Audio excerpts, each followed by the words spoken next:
Praise lord my dear friends.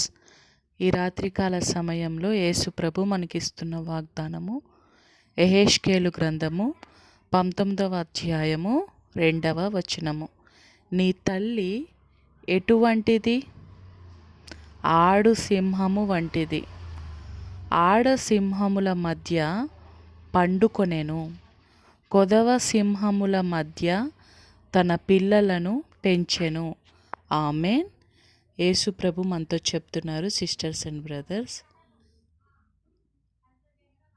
మీరు ఆడపిల్లలైన మీరు ఆడ సింహముల వంటి వారు. ఫ్యామిలీలో నేను సృజించిన ఆడపిల్లలందరూ ఆడ సింహములుగా ఉన్నారు.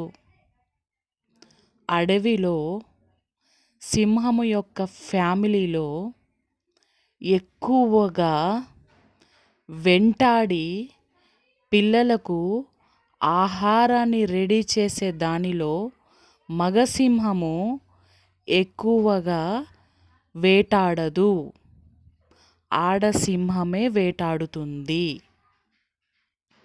కాబట్టి కుటుంబంలో భార్యలుగా ఉన్న మీరు, తల్లులుగా ఉన్న మీరు, ఆడపిల్లలుగా ఉన్న మీరు ఎక్కువగా ప్రార్థన చేయాలి.